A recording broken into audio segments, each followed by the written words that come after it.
Welcome to The Layered Tribe, where we're unmasking blend reality.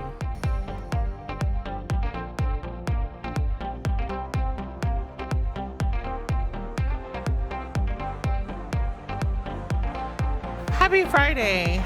Today is my last day reviewing Blissfully Blended BS. It's probably my favorite part of this review because it's my favorite advice that Rebecca had to give. Actually, she didn't give it as advice. Honestly, she just kind of was like, this is what I did. And I'm taking it as advice. I guess the biggest thing, and I was literally in tears when I was reading this, was she talked about when her husband first moved in and she took pill box and filled it with M&Ms. And on certain color days, she slept with her daughter. And I just wish I had known this. I wish and my husband hates when I say this, but I really do wish I had known this. My daughter was 6 actually when we got married. She had slept with me all her little 6 years of her life. And I was living with my mom before we got married, and my mom kind of like got her twin bed set up, let her pick the bedding and the pillows and everything to like get her excited about sleeping in her own bed, which was helpful because it kind of got her used to that idea because it was pretty much cold turkey. And me never having been married,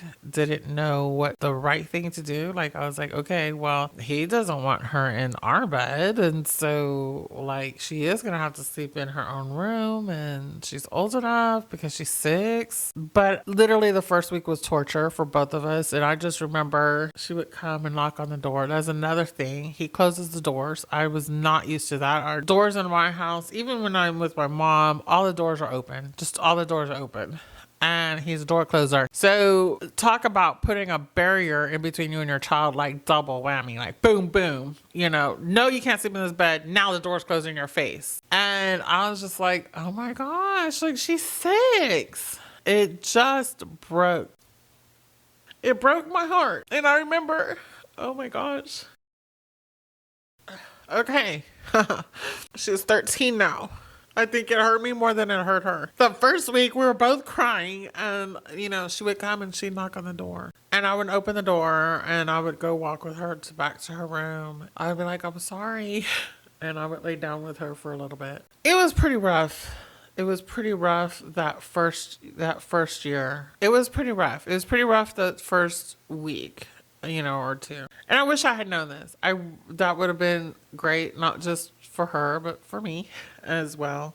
And I will say, as life happens, I would go in and lay with her till she went to sleep, and I would fall asleep a lot of times. So I wound up just sleeping with her, but it just wasn't this planned, like, I'm making you important thing. And I think that's the thing, is like, it's literally pushing the kid aside, and the level of importance that the kid feels is just like not there. I just wish I would have had this like tidbit, and it would have been really helpful for both of us to transition. So it was one of the sweetest things that I read, and I was like, and it touched my heart. And I just hope that by me sharing this, if there's anyone in this position who is struggling with this transition, this is, I think, a really great happy medium to help get through it. Another thing that she did that I thought was just genius, and I wish I had known this then, was that she created this little secret code system with her daughter. Mango was that her daughter was feeling left out. Apple was, I just want to be with you. Banana was, I'm just sad and I don't know why. Pineapple was, they are making fun of me. Pear is, I'm feeling jealous. And to be honest, I think even the adults could use it.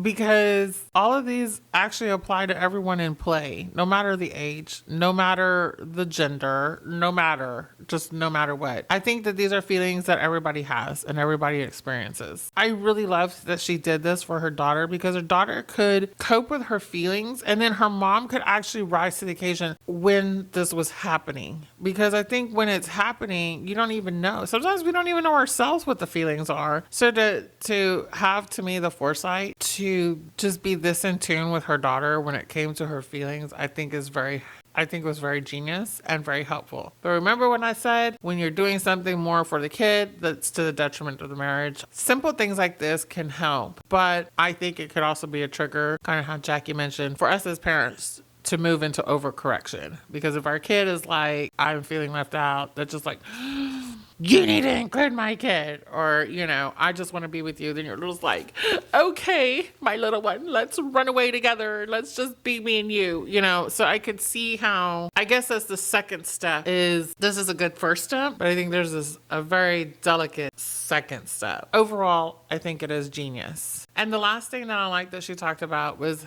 continually working to know and build the relationship with the other family and all the members, which really got me. Actually, that was something that really triggered me, really was like, you know, I really don't try. I really don't. I really haven't. And I'm horrible. My husband has grandkids and my comfort level is with the grandkids. And that's where I kind of stay. There's one out of my husband's 5 that I can connect with. I connect with her as much as possible. Even that is very filtered, very at an arm's distance. And I'm fine with that, but I need to do more. And it was really reading through this and her discussion about it that really changed my mindset on that. And my husband and I, we are working on a 2025 plan. We're going to try to get it going, but it's a little hectic for him right now. But so I was like, you know, we both need to work to be more connected with your kids and grandkids than we are and than we do. So we're working on that. We have a plan of how we're going to up that. It was her discussion around it that really got me to thinking about that. So this was my favorite, I guess,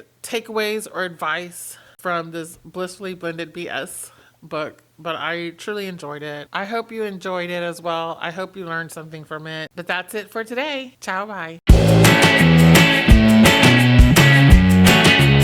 It's Tribe Night! Today's activity recommendation is free. This was kind of a doozy because I know that there are families that look to volunteer during the holidays. And I have met with a few people and they're like, I really want my kids to volunteer. And then finding a place for them to volunteer is so frustrating. Before I had my daughter, I volunteered one time before my daughter was born. It was serving Thanksgiving dinner at a homeless shelter. And there were literally more volunteers than there were homeless people in the shelter. And another time I donated some just toys and things for kids to a women's shelter. And it was around Christmas time. I was just doing decluttering donation. I wasn't like doing Christmas donations. My daughter was little and I was getting rid of some of her baby stuff. So I took them to the shelter, and when I walked in, a woman walked in behind me with her 2 kids, and they all had presents and they were wrapped. She talked to the guard and she was like, hey, you know, we wanted to donate these gifts. And the guard was so rude. And they were just like, you're bothering me on my shift, woman. And so they had told me, because I came in with my trash bag, they were like, down the hall, first door to the right. And so then they told her, down the hall, first door to the left. And she's like, thank you. And so I'm walking ahead of her and I go to the right. She goes to the left. So I dump my bags, which is the room just full of trash bags, right? So I dump my trash bags in there and I turn around, and in the room across was a huge room with presents. And she looks at me because our eyes met. We both like kind of turned around at the same time. And she's like, I guess we just put it here. And I'm like, I guess so. And she's like, this is so disappointing because I really wanted like to show my sons how important it is to give back. And I was like, yeah, this is not the way. This is not the way. And so I did struggle a couple of times to find things to do. I happened to work with a lady who recommended Bear, which now I am absolutely in total love with. So right now I'm in the Bear closet, and we're going to talk to Mary, who works here. Go ahead and share a little bit about the closet with us. Hello, this is Bear's Bear Room, one of 2 bear rooms we have here in the greater Houston area, providing basic necessities to at-risk and CPS-involved kids. If you look around the room, you're going to see a lot of great things, mostly donated, mind you. Pajamas over here to my left. You've got clothes all around the room. You've got underwear and bras, panties, lice kits, something most people forget. That is a hot commodity around here. Most of our kiddos don't come to us in the most pristine condition, so we try to be prepared for that. We've got diapers and wipes. We do stock up to a size 6 diaper, which is a pretty big diaper, but a lot of our kiddos regress in their potty training, so we try to be prepared for that. Hygiene kits are so valuable. This program serves over 38,000 kids a year. So that means we need 38,000 plus hygiene kits. These are hygiene kits for the older kids. We've got hygiene kits for the littles, socks, shoes, underwear, feminine hygiene, something a lot of people forget about. So we like to package these up for the young ladies coming through our facility. And this is where we use our Ipsy bags that y'all donate. Hair ties, twisty ties, hairbrush, comb, all of those fun things. You've got all the underwear, socks, bras, panties for the older kids here. And duffel bags. Right behind you here is a duffel bag. These backpacks, duffel bags, any of these reusable bags are so valuable in what we're doing every single day. This keeps a kiddo from carrying around a trash bag. All of these items are important to kids in care, and so anything that's donated we are completely grateful for. If you look around the top of the room, if you'll scan the top of the room, there's books, stuffed animals, there's blankets, coloring books, activity books, all sorts of fun things for kids to take along with them. This is important because most of the kiddos that we work with are removed by law enforcement or CPS, and they have nothing. So it's important to provide them something fun in addition to the basic necessities that you and I know we need. So thank you guys for taking a moment to peek into our bear room. We appreciate everything you guys do for us. I'm putting a link to their website. They are a resource for foster children, and they do have opportunities, and the kids can get involved and get their hands on, especially at Christmas time. It's pretty insane. They do have a lot of opportunities. They do fill up pretty fast on their opportunities to volunteer, but they do have opportunities. So you might have to dig around and really find an organization that lets you get hands-on. Another good hands-on opportunity in Houston is Kids Meals, which again, they'll let you go in and help with the packaging for meals that are delivered to kids that are in underserved communities and not school-aged children during the school year, and then including school-aged children during the summer. And we have gone there a couple of times, and you don't even have to go. Let me tell you about Kids Meals. We do this in our home quite often, especially when grandchildren come over or cousins and nieces and nephews. And we decorate bags. So you can get just the white lunch bags or the brown ones, doesn't matter. And you can decorate them, and then they'll put the kids' meals in the decorated bags and deliver the decorated bags to the kids. So we always have bags on hand. Of course, we have arts and crafts stuff on hand. I'll link to them as well. Those are two things that you can do with your kids in Houston for sure. And they both need help, not just in the holidays. They kind of get inundated in the holidays, but all year round. And so I am still on the hunt for opportunities like this, but those are two major ones. Another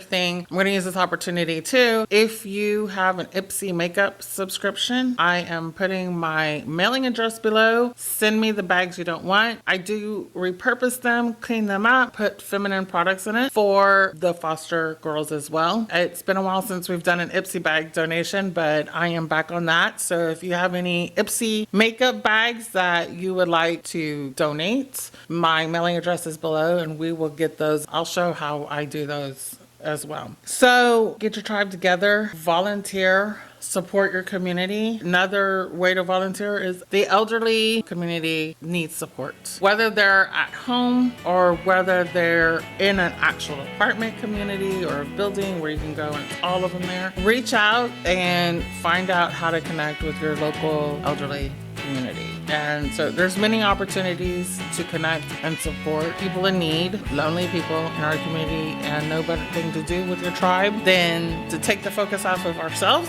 and help someone else. Have a great tribe night.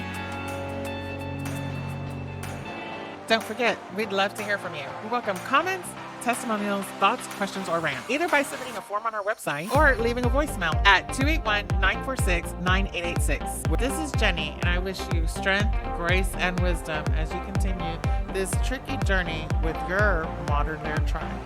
Bye.